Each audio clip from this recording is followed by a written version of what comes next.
Hello friends. सबसे बड़ी हमारी चिंता हमारा भविष्य होता है। हमारा भविष्य और हमारे बच्चों का भविष्य। तो हम कैसे एक अच्छा भविष्य बना सकते हैं? देखिए, भविष्य हमारी कल्पना है। कल क्या होने वाला है, क्या होगा, ये हमें नहीं पता। लेकिन हम अपनी एक कल्पना के आधार पे कुछ डिसाइड करते हैं, कुछ चाहते हैं कि कल हम ये बने, हमारे पास ऐसा हो।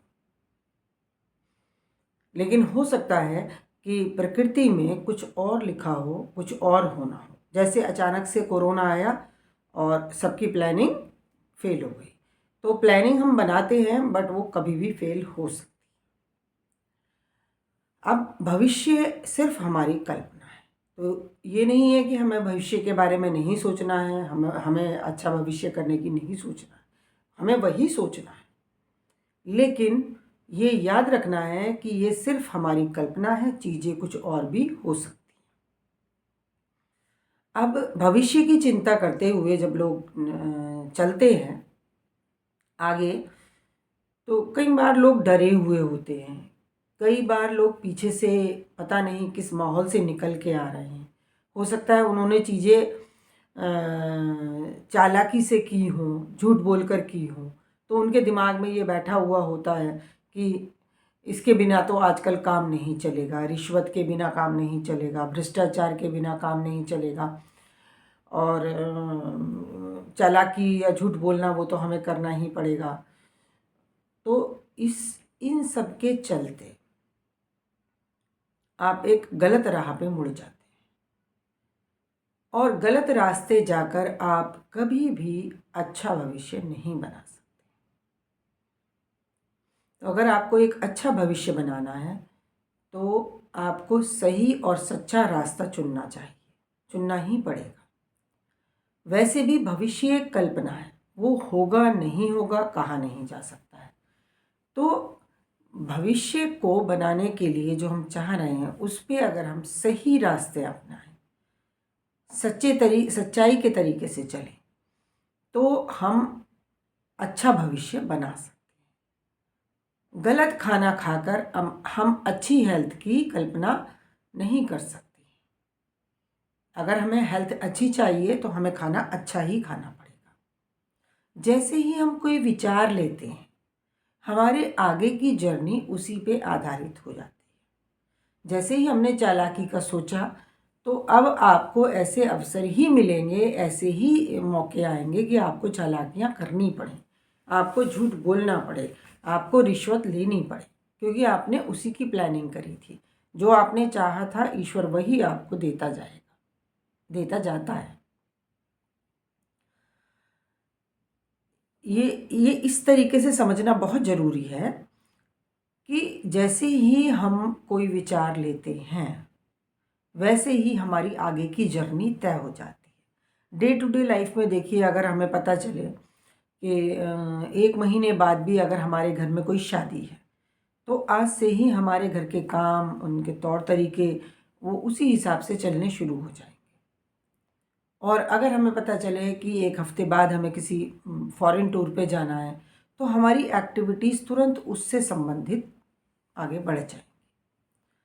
तो ऐसे ही जब हम सोचते हैं कि करप्शन के बिना काम नहीं चलेगा, चालाकी के बिना काम नहीं चलेगा, झूठ के बिना काम नहीं चलेगा, तो फिर आपका काम नहीं चलने वाला। और ठीक है, काम तो आप चला लेंगे, आपने उन चीज़ों से काम चला लिया, लेकिन फिर उसका जो रिजल्ट आएगा वो आप जिम्मेदार हैं। ये प्रकृति में एक अजीब सी बात है कि आप जो चाहते हैं प्रकृति उस पर वर्क करती है आगे। नेचर, गॉड, ईश्वर, अल्लाह, जो भी आप कहें, वो उस पे काम करता है जो आप विचार लेते हैं, जो आप थॉट लेते हैं। लेकिन फिर उसका जो रिजल्ट होता है उसके लिए आप खुद जिम्मेदार हैं। उससे प्रकृति आपको नहीं बचा सकती। तो ये कर्म का जो फल है वो हमें जरूर मिलेगा। तो हम अगर शुरुआत ही गलत सोच के साथ करेंगे अपने भविष्य को बनाने, तो हम बना भी लेंगे अगर वह भविष्य, मान लीजिए हमने चालाकी की, कई लोग सोचेंगे हमने तो बहुत ऐसे ऐसे किया और हम तो बहुत मौज कर रहे हैं। तो वो मौज हो सकता है कि आपने चालाकी करके कोई बहुत अच्छा बिजनेस चला लिया या किसी को धोखा दे करके आपने कुछ कर लिया, लेकिन उसका एंड रिजल्ट आपको किसी भी तरीके से दुखदाई आएगा। चाहे वो आपको चिंता के रूप में हो या बच्चे की तकलीफ़ के रूप में हो या खुद की तकलीफ़ के रूप में हो, वो तो चीज़ आपको मिल गई।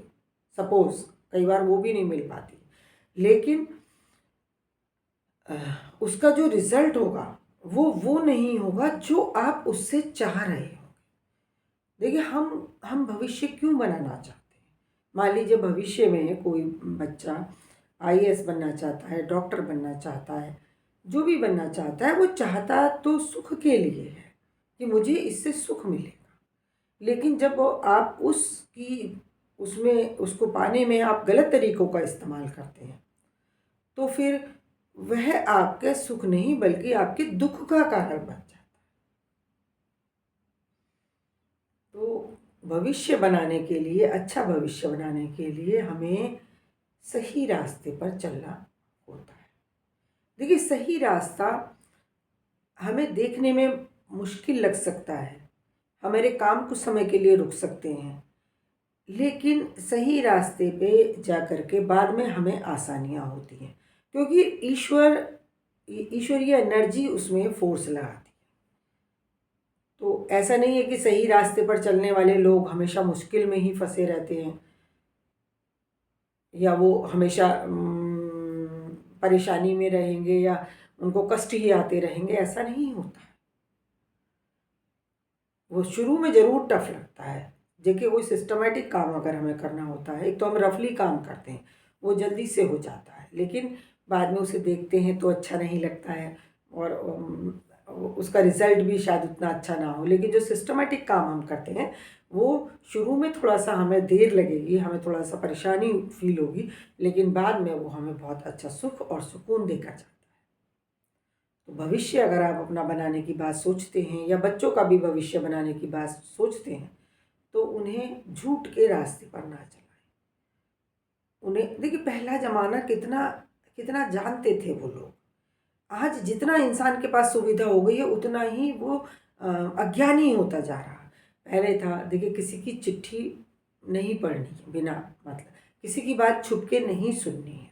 ये छोटी-छोटी चीज़ें हैं जो हम जीवन में करते हैं और फिर उसका बहुत बड़ा खामियाज़ा हमें भुगतना पड़ता है। झूठ नहीं बोलना है, चीटिंग एग्ज़ाम में नहीं करनी है। गांधी जी के टीचर ने उनको इशारा किया कि तुम थोड़ी चीटिंग कर लो। उनके लिए ये बहुत बड़ी बात थी। उन्होंने चीटिंग नहीं की। तो देखिए जीवन में अपने बहुत आगे बढ़े। अब उस उनके ऊपर कंट्रोवर्सी है बट एक एज़ अ ह्यूमन बीइंग वो सफल रहे और पूरी दुनिया में उनको एक गाइडिंग लाइट की तरह से देखा जाता है, उनके वैल्यूज़ को। तो वो एक अलग विषय है। तो हम वहीं से गलती शुरू कर देते हैं। यहाँ मैं कहना ये चाह रही हूँ देखिए कि हमें अगर पढ़ लिख के कुछ बनना है, तो हम चीटिंग करके नहीं बन सकते, फिर हम चीटर ही बनेंगे। आपने प्लानिंग तो की थी आईएएस बनने की, लेकिन बाद में ये चीटिंग आ गई। तो ये चीटिंग आने से तो आप फिर चीटर ही बनने वाले हैं। ऐसे ही भविष्य जो आप अपना बनाने के लिए निकले हैं, उसमें गलत रास्ते पर जा कर के आप गलत जगह ही पहुँचे। भाई जब रास्ता ही मेरा गलत हो गया तो मैं घर कैसे पहुँचूँगा? सीधी-सी बात है। और अभी तो मैं मज़े-मज़े में जा रहा हूँ, दोस्तों के साथ निकल गया, बड़ा मज़ा आ रहा था मुझे। लेकिन बाद में सब अपने घर चले गए, मैं खड़ा रह गया अकेला। मैं कहाँ था भई? मेरा घर तो आया ही नहीं, भई तेरा घर कैसे आना था? तूने तो अपने घर का रास्ता ही गलत चुन लिया था। गलत था ही, रास्ता ही गलत था। तो भविष्य जो एक कल्पना है सिर्फ़, पता नहीं उसमें क्या होना है, क्या नहीं होना है। तो उसके लिए अगर हम गलत रास्ते जाते हैं, तो निश्चित ही हमें दुःख मिलने वाला है। क्योंकि वहाँ हम नहीं पहुँचेंगे जहाँ हम जाने की सोच रहे हैं। और ईश्वर को साथ रखना बहुत ज़रूरी है। आप वही सब किसी की तरफ मत देखिए। वो पावरफुल नहीं है जितना ईश्वर पावरफुल है। लेकिन ईश्वर को साथ में जब रखने की बात मैं कहती हूँ, तो लोग सोचते हैं भाई हम तो पूजा पाठ करते हैं, हम तो दिया जलाते हैं, हम तो नमाज़ पढ़ के आते हैं और हम तो चर्च भी होकर आते हैं। लेकिन आप ईश्वर से मांग क्या रहे हैं, ये इम्पॉर्टेंट है। आपने ईश्वर से मांगी चीज़ें, तो ईश्वर को तो मांगा ही नहीं। मैं कहती हूँ ईश्वर को साथ ले लो, लेकिन आप ईश्वर से चीज़ें मांग के आते हैं और उसे मंदिर में छोड़ आते हैं। वो मंदिर में रहता नहीं है, वो आपके पीछे पीछे आ रहा होता है और फिर वो देखता है दिन भर आप क्या कर रहे हैं। कब आपने झूठ बोला, कब आपने रिश्वत ली, कब आपने किसी गरीब के दुख का आप कारण बने हैं। तो वो फिर आपको उसका फल देता है। वो क्या करे, वो तो आपको आपके कर्मों का फल देगा। आप क्या उससे बोल के आए हैं वो तो अलग की बात है, वो तो एक तरफ रह जाएगी। वो भी देने की कोशिश करेगा, लेकिन पहले तो आपके जो बीच में आपने प्रेयर तो आपने 1 मिनट के लिए की होगी, लेकिन बीच में आपने इतने सारे कर्म कर दिए, तो वो उन सारे कर्मों का फल आपको देगा और फिर आपकी प्रेयर पीछे रह जाएगी। तो आपको अपने कर्मों पर नज़र रखनी है। सही ही सत्यम शिवम सुंदरम, सत्य ही शिव है, सच्चाई ही ईश्वर है। आपने झूठ बोला तो प्रकृति के लिए तो वो सच्चाई हो गई ना। जो आपने झूठ बोला फिर वो आपको झूठ के रास्ते पे आगे बढ़ा देगी। आपने करप्शन के थ्रू पैसा लिया, गलत तरीके से आपने किसी को परेशान करने के लिए या किसी को फ़ायदा पहुंचाने के लिए। देखिए, किसी को फ़ायदा पहुंचाना कहीं ना कहीं किसी का नुकसान करना है। तो जो डिज़र्विंग कैंडिडेट है, गलत तरीके से फ़ायदा पहुंचाना, तो जो डिज़र्विंग कैंडिडेट है उसका आपने हक मार लिया। तो ये सब चीज़ें प्रकृति में नोट होंगी और फिर उसका फल आपको ही आना।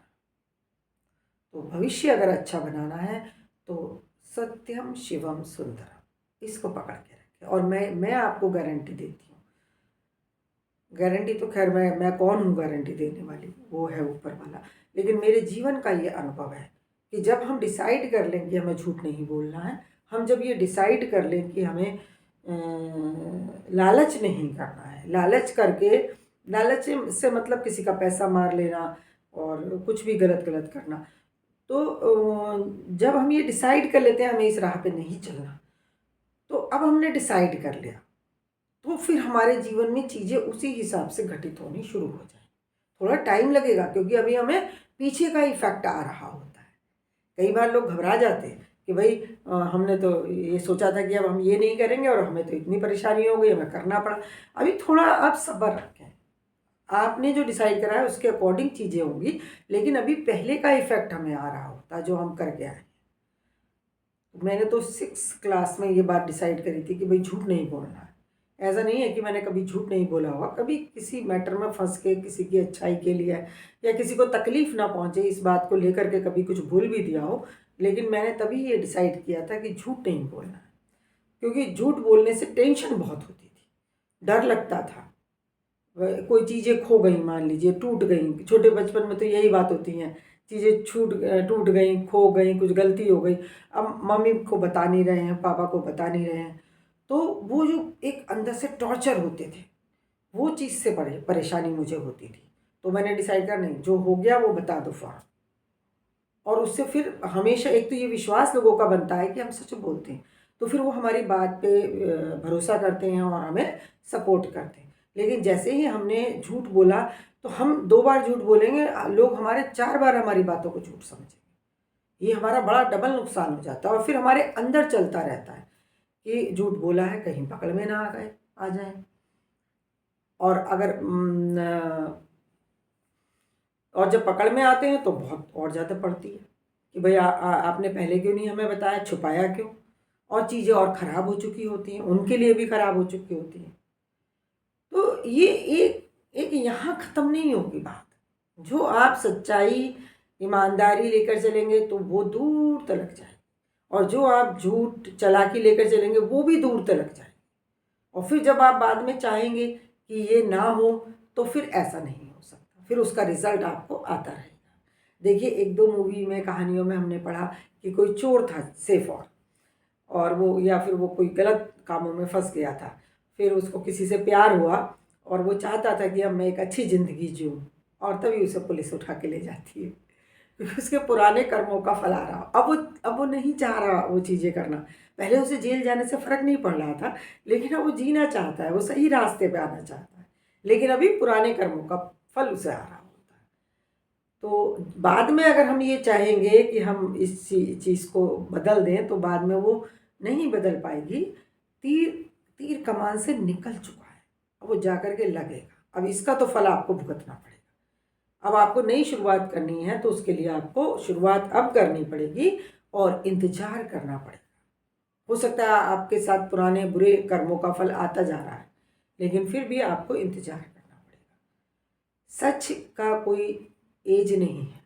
सच और सही को करने की कोई एज नहीं होती। आप कभी से भी स्टार्ट कर सकते हैं। आप कितना भी दलदल में फंसे हों, फिर भी आप आज से स्टार्ट कर दें, तो आगे जीवन में आप निकल सकते हैं। आप अगले जन्मों तक इसका फ़ायदा उठा सकते हैं। तो शुरुआत सही रखें, जीवन में हमेशा सही रास्ते पर खड़े रहें और किसी बात से डरे नहीं। एक्चुअली में जब हम डरते हैं तब हम ज़्यादा गड़बड़ करते हैं।